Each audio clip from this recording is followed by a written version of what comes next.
This is Wraith from Wraith Rain. I'm an author of serialized gay romance fiction.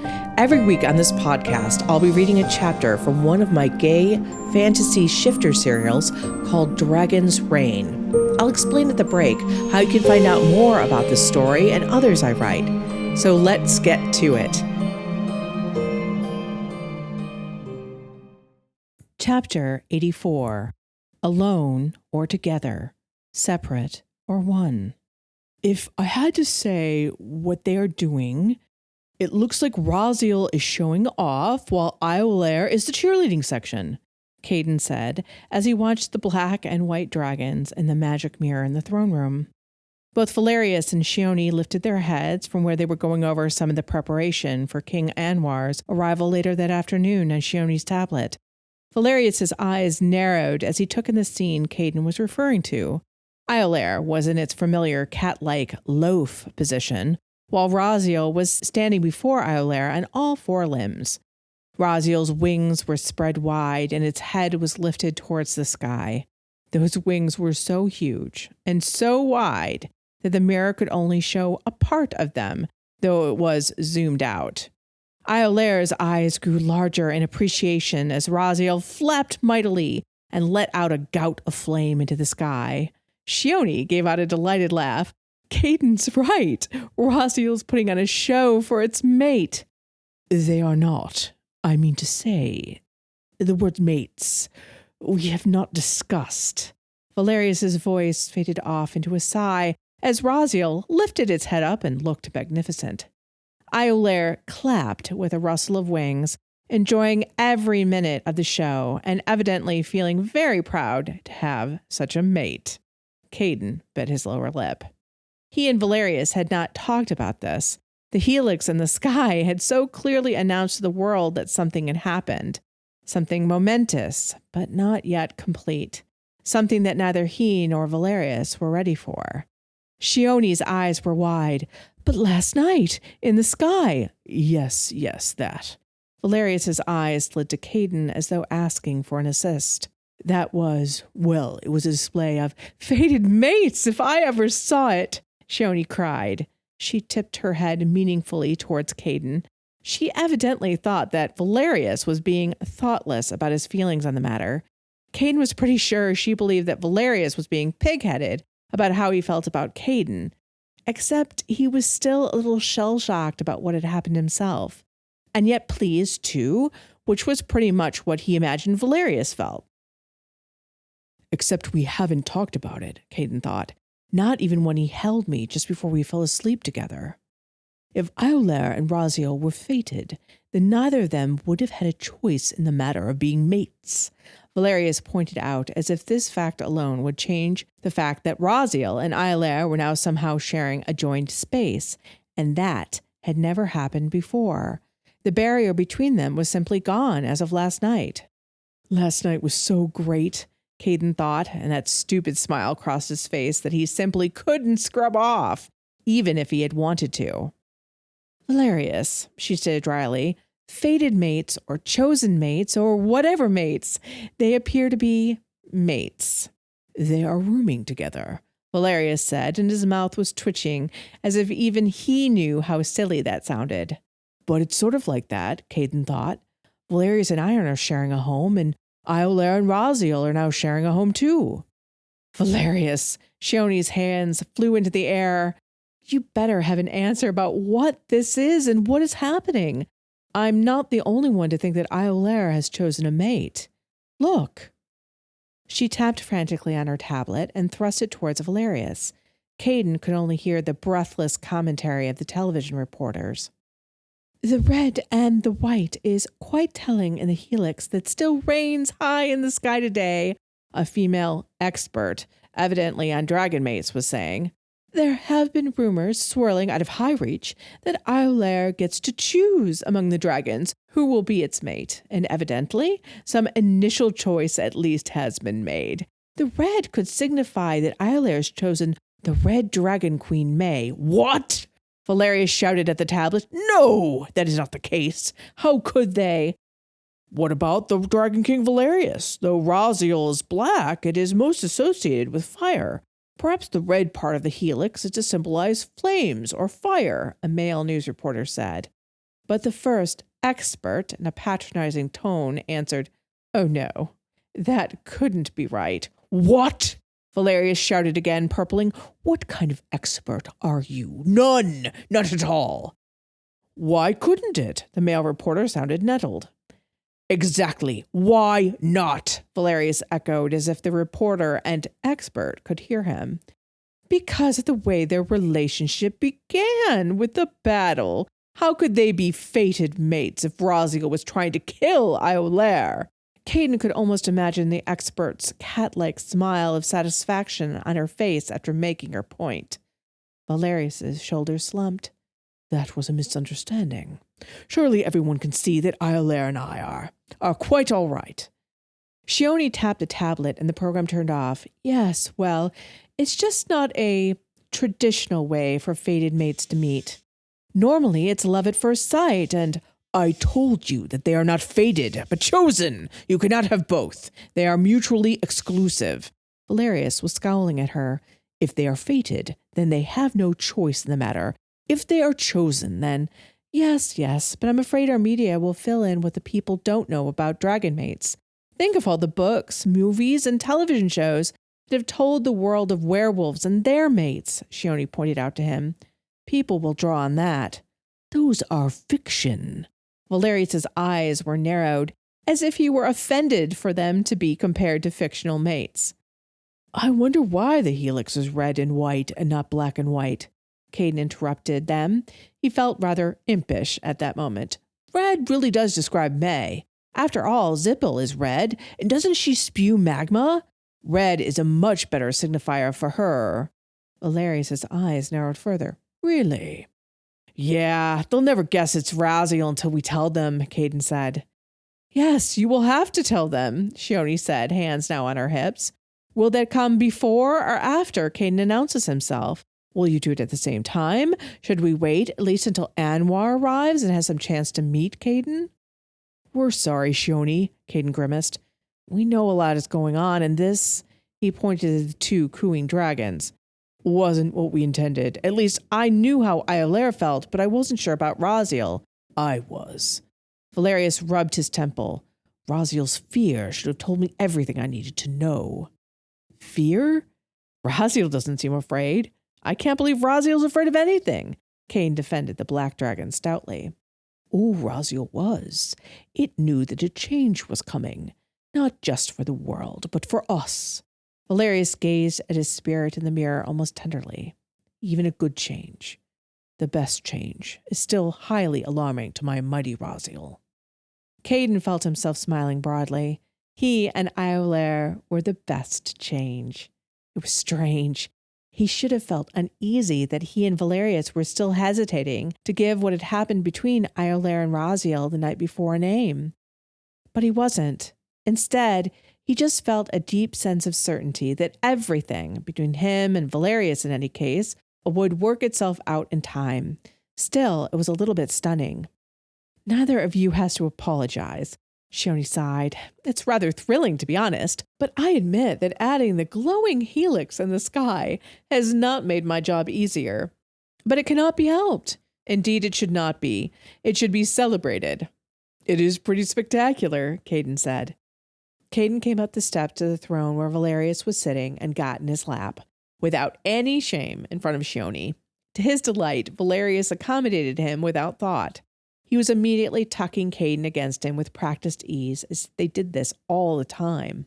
"We will have to get you your own throne up here," Valerius murmured, but he didn't sound in any hurry to stop Caden from getting into his lap. Caden grinned. "Yeah, but I don't mind the seat. In fact, it's the best in the house." Shioni giggled and covered her mouth with one hand in that girlish way of hers. All three of them looked into the mirror where Raziel and Iolaire were still gazing at one another lovingly. It was Iolaire's turn to preen, obviously, because it was sending up gouts of ice into the air that turned into snowflakes and fell beautifully around both dragons. Raziel looked on approvingly and opened its maw to eat some of the snow. Did you know that you can get some of my gay romance books for free? every month, I have at least one book free to download, right from Amazon, so you can easily read it on any device. But these books can only be free for 5 days at a time. If you don't want to miss out, just sign up for my mailing list, and I'll send you an email whenever there's a free book available. The link to the sign-up form is in the description down below. They have just accepted everything between them without question, without worry, without thought to timing, Valerius murmured as he carted his hands through Caden's hair. They see each other as the only important thing. Caden cuddled back against Valerius's powerful chest. He said to Shoni, "They didn't exactly tell us what they planned last night, that they were going to move in together or whatever they're doing." "Are you upset that it has happened?" Shoni asked, but then said, "Forget I asked that." "I'm not," Caden quickly stated. He looked over at Valerius. "Are you?" "No," Valerius answered, and there was no hesitation, which had any small doubts Caden had falling away. "But Iolaire will not be the only one to feel slighted by this. Anwar will have a field day of being upset." "You know he would in any case," Shoni reminded him, then pinked. "You have always acted as if you like him," Valerius laughed. I do, I do, but King Anwar can be a little trying." She suddenly smiled. "But here I am worried about Anwar when," she gestured to the 2 dragons who were playfully nipping at one another, "when there is something so much more important." Valerius chuckled and kissed the top of Caden's head. "Your parents. Have you spoken to them about this?" "I've sort of been avoiding them," Caden muttered, and pressed close to Valerius as he imagined his parents' reactions to the news reports. They would know that the red part of the helix meant Valerius, not May. He was sure of it. "Oh, good. Your father will surely be storming in here any moment now." Valerius laughed weakly. "Probably," Caden admitted and gave him puppy dog eyes. "I promise I'll talk to them after I go meet Landry at the prison. If you could just avoid my father until then, you'll be safe." Valerius let out a rumbling laugh. "I highly doubt that. I would come with you to greet Landry, but—" "That's too much publicity, I know, don't worry," Caden told him and kissed his stubbled jaw. "I'm betting the last thing she wants is publicity. Rose and Wally should be here in a few minutes, and then we'll be taking off." Shoni was nibbling on her lower lip, and a slightly worried expression was on her face. "Caden." "Yeah?" He looked at her expectantly. "Just remember that Landry has been through quite the ordeal, so she might not completely be herself," Shoni told him, her words strangely hesitating. Caden frowned. "Yeah, but she'll be with friends, so it'll be all right." "Yes." Shoni looked down at her tablet, still gnawing on her lower lip, as if debating telling him something else. She must have thought better about it, because instead she reminded him, "Remember that Anwar will be here for lunch. Don't forget that you need to be back for that. Potentially it'll be one meal that doesn't end in disaster." "Last night's dinner went well," Valerius murmured. "Really? Because the first course hadn't been served yet before everyone stormed off," Shoni cried. When they had entered the dining room the night before, all of the dragon shifters had been remarkably silent at first. They had all been staring at the helix in the sky that, until that moment, neither Caden nor Valerius had realized was there. Both of them later said that they had felt a strange pull from the sky, but Valerius had told him that dragon shifters often did. Dragons were creatures of the air and high places, so it made sense that they should want to be up in the atmosphere no matter what. He had just assumed that Raziel had wanted to fly more than face the other dragons at dinner. The eyes of every dragon shifter had turned towards them, however, as they had entered the room. Caden had blushed furiously as their intense lovemaking, with the fire and ice and both dragons having a part in it, was not private any longer. Everyone knew. Everyone seemed to know more than them. And then everyone had then started talking at once. "What is that symbol?" May demanded, standing up from her seat and pointed towards the helix. "It is the mating symbol, yes? Like some kind of signal to the masses?" "We were to all have a chance to win, Iolaire." Ilarion fumed, pounding the table with one hand. "You went behind our backs, Valerius." You barely had time to make it romantic, Tez lamented. I would have bought you flowers and spread the whole room in a carpet of petals. You made it between meetings. Caleb patted his back. You can still do that, Tez. I don't think they're going to make love only once. Esme looked mildly amused and very pleased for them. I will say, it would have been a little bit more polite to wait for Anwar. He will never get over this. Jahara said dryly, One is glad one had other reasons to come to Reach than to court Caden and Iolaire. Marban lifted his glass of wine. Shall we have a toast to the happy couple? Caden and Valerius both just stared outside through the open doorway. They had each known that there had been something different and very special about what had happened between them. The sense of peace and well-being that they both experienced now, a kind of shared sense of calm and rightness, confirmed that. But, in a way, like Tez had said, they hadn't had a chance to talk about it. It had been done between meetings. Guys, Caden surprised himself by saying, as he stepped forward as if protecting Valerius, Guys, you are all incredible. He looked at Iolaire and added, In your own special ways. He cleared his throat, but it was only ever going to be Valerius. If there was going to be anyone at all.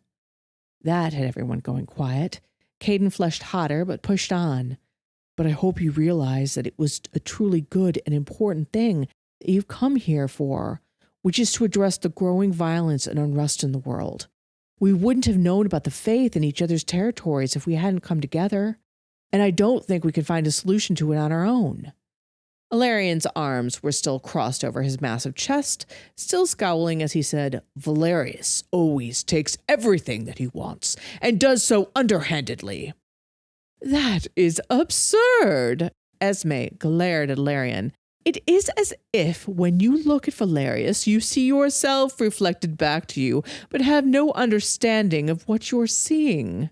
You are just sore because you announced to the world that Iolaire was your mate, and now clearly they are not, Tez pointed out, if you had not been so quick to stake your claim. What did you come here for, Tez? You had no interest in Iolaire? Probably not, because you are only in love with yourself, Valerian roared. Tez's eyes narrowed. At least there are things about me which are lovable, which there is not about you. Why, you? Enough! Valerius's voice echoed throughout the dining hall. He pinched the top of his nose. Caden is right. Raziel and Iolaire have decided upon one another, but that is hardly the reason all of you should be here. We need a solution to the faith, to humans first, to all of it. And I would task you with coming up with solutions. Some of us already have one or two to share, but we need far more, and we need to come to a consensus. The legs of Valerian's chair scraped back along the floor, and he stood up, throwing his napkin onto the table. I see no reason to offer my insights to you.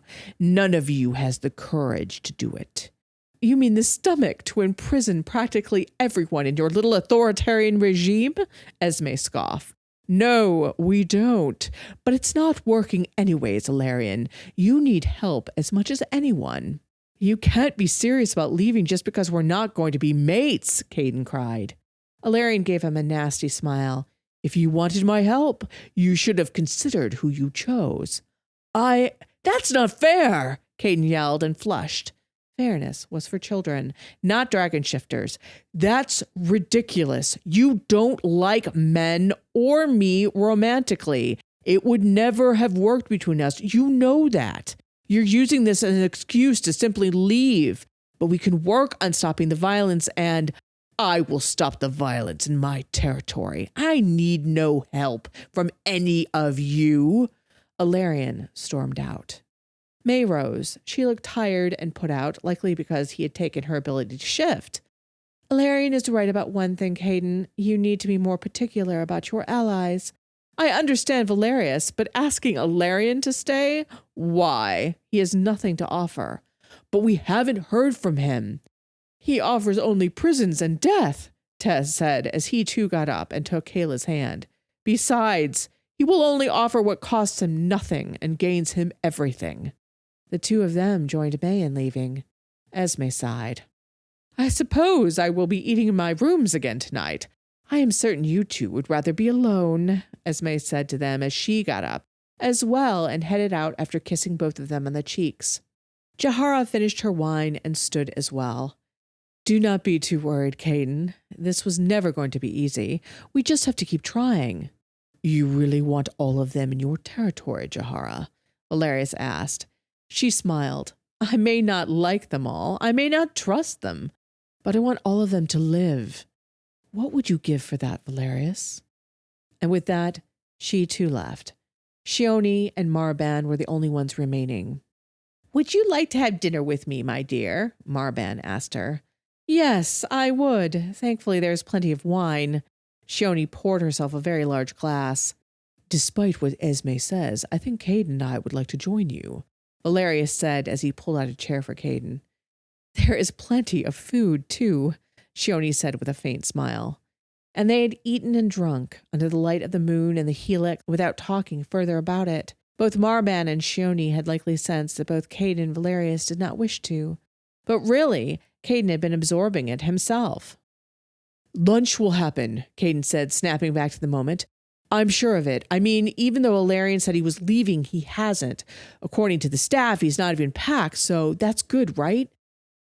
I was actually thinking it would be better if he did leave, Valerius said dryly. Caden kissed his cheek. I know, but we need everybody. I mean, we need to try to have everybody in on this. We will try, Shioni said with a faint smile. At that moment, there was a sound of 2 running sets of feet, and the throne room burst open with Rose and Tilly standing there, cheeks red with excitement and both rather breathless.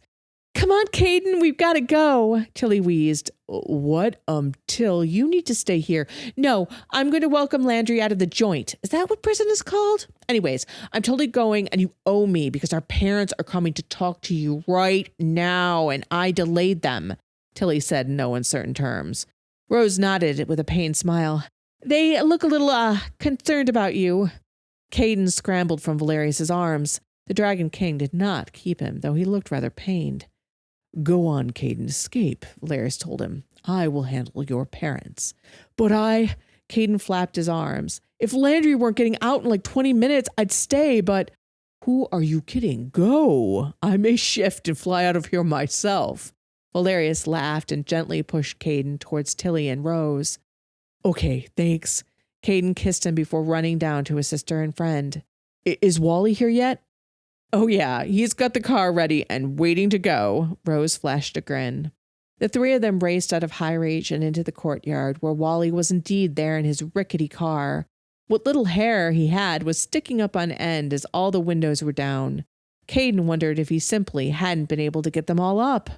Come on, kids, we can't keep Landry waiting, Wally called and waved one small pudgy arm at them.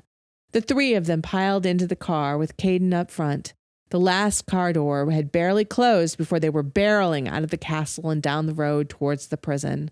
I hope we won't be late, Caden said with a frown as he saw the little car straining to keep above 40 miles per hour. We'll make it, kid, Wally assured him. I just don't want Landry standing there with no one to greet her, Caden explained as he nervously twisted his hands together. Her brothers haven't left Humans First over this. In fact, they are seen as martyrs, wrongfully imprisoned and all that.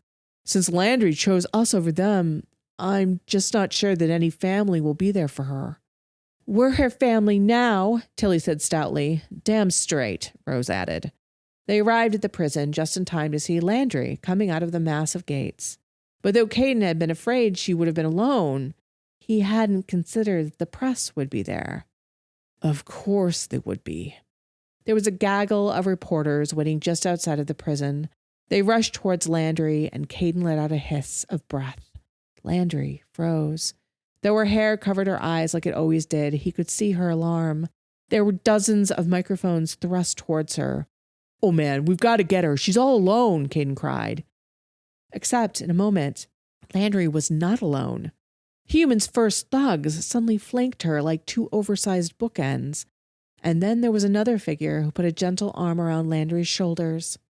It was Jasper Hawes. I hope you're enjoying Dragon's Reign so far. Dragon's Reign is free for you to enjoy, but not free for us to make. There is a whole team working with me for audio editing, artwork, graphic design, and custom music. Most YouTube channels and podcasts have sponsors and take ads, but because of the kind of content we make, we can't run ads or get sponsors. Instead, we have other ways you can support me and the team behind this gay romance audiobook. One easy way is to buy or borrow my books from Amazon.